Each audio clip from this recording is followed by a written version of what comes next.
Hello, Stephen White, Trekboy89 here. I went to Sydney for Mardi Gras for the week, so um, basically I couldn't access my YouTube for the whole week, so I wasn't able to do any videos or anything. So I missed a few events. Star Trek Discovery getting its third season, the next episode of Discovery, the next episode of The Orville, which is what I'm doing now, Captain America, Captain Marvel, a bunch of things.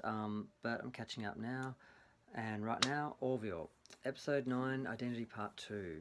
Now, everyone, of course, was speculating what's going to happen in the next episode. I was thinking there seemed to be two trains of thought. One was that the episode was going to break the whole series and we were going to lose Isaac and there was going to be a war between Earth and his race.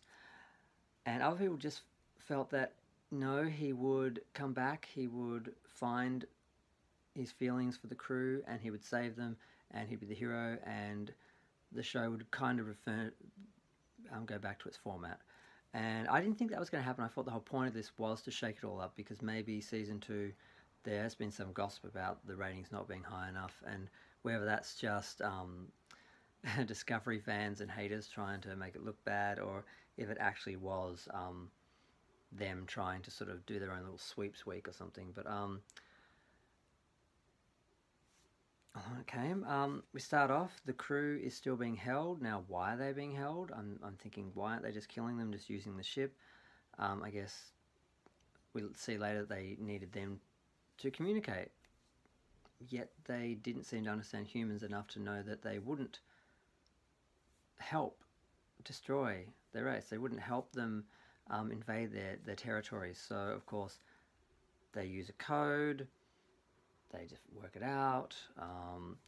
They destroy the crew of the other ship that was going to help them, that was going to go back to Earth and basically let them know what was going was an invading force, not an emissary or anything.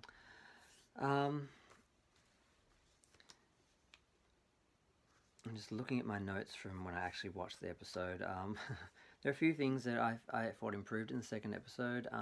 Claire was a mother first. She seemed to be obviously now thinking more of her children, and first episode I felt she was naive and it didn't seem realistic that she would have gotten as involved with Isaac and would have such a hard problem understanding that he was a robot and that he didn't have emotions and that he wasn't going to be loyal or have any sentiment or anything for her kids. Now, through the episode we discovered that he has an awareness. He is more than a machine. He did care about them. There was a reason other than research for him doing what he did. And eventually, of course, he saves the day because naturally the crew try to escape. The machines try to use examples. They actually throw a man out of airlock, which was a far better chilling sequence than the one in Discovery with Ash.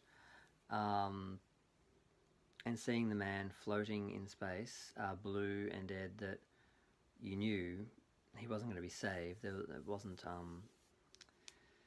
probably shouldn't be comparing the two scenes, but it wasn't really disturbing, but it was just chilling enough. So the show isn't totally for kids. There are a few scenes that are a little darker, which is good because sometimes it is a bit too light. It seems a little naive to me, and I'm glad that because they're machines. They're just going to do that. I thought, why haven't they killed anyone yet? They're not. Isaac managed to talk them out of it to a point, but then they decided he had problems. He had to reset his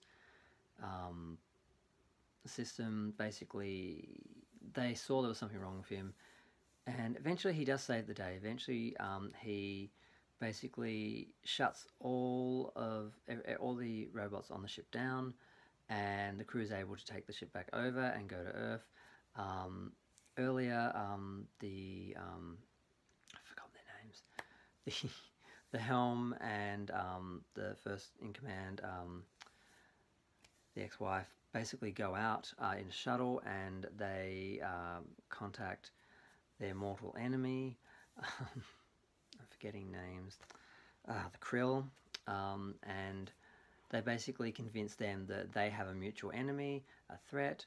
They help them. So what we see is a battle, and we think that the Krill's not coming and Earth is in trouble. And fortunately, they come out at the last minute, save the day. And this could be something that affects them long term, so far as them having a truce and so forth, because they believe that their gods made this happen for a reason. So, and of course, religious zealots can use God's intentions any way that suits them. So they may still become an ally. They may be the Klingons of the original series, where they eventually become allies. So yeah, he saves the day. They manage to restore him. They keep him. The captain basically begs to have him on the ship under his command, under his supervision. So eventually we will have him back. I guess his character will grow, and he will become some sort of liaison. Now he's a refugee, escaped, run away from his own race. He betrayed them. But they were defeated in the battle with the Krill, of course, and they had to retreat.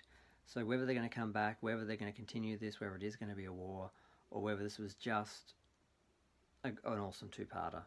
But they wouldn't have set all this up to leave it at that. So I loved it. It was great. I wanted a big universe-shattering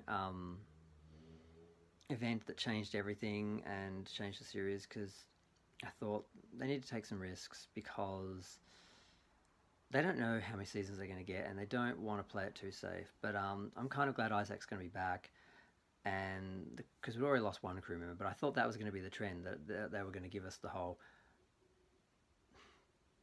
like, Next Gen was, well, you know, Next Gen did lose cast backwards and forwards, so, but the idea that no one dies in sci-fi and you have the same crew all the time and every week the same people, I thought they were going to take that up from Next Gen. But then when I saw this, when the security officer left and then this, I thought maybe they were going to shake it up more, but they pulled back a bit. So I'm happy with it. I enjoyed it. My friend who watched it with loved it. And I think overall the Orville is doing well. It is a crowd pleaser. It is consistent. They've pulled back the comedy a bit. They've made it more character-based humour. Everything's working. We're involved. We're invested with the characters. We understand them. We know who they are. There's so many ways it's better than Discovery and better than Star Trek and some other shows. So yeah, overall, I guess I should be giving ratings. I guess I'd give it a 4 out of 5, or a 9 out of 10. I thought it was great. The first episode of the two-parter was more thrilling because, of course, we don't know where it's going to go. Didn't go where I wanted, but I'm glad he stayed. So I'm now interested to see how they develop through that storyline and the relations between the two planets without it being too overbearing, but at the same time, I hope they don't just leave it and it's just, you know, next week's a reset and we forget all about it. So I hope, because a lot of the stories from season 1 affected the characters in season 2 and continued on. So if they can have that sort of storytelling, I think it's going to benefit them a lot. So I will guess I will leave it there because I'm looking at my notes and there's not a lot left that I didn't get to. But I may also do a proper scene-by-scene review of the season episodes later on, or maybe just an overview of the season later. So if I've got anything more interesting or something I think people might want to know or I discover, I'll let you guys know. Thank you for watching. I can't wait for the next episode of The Orville. And I hope everyone's watching it, and I hope you watch my video on it. Thanks. Bye.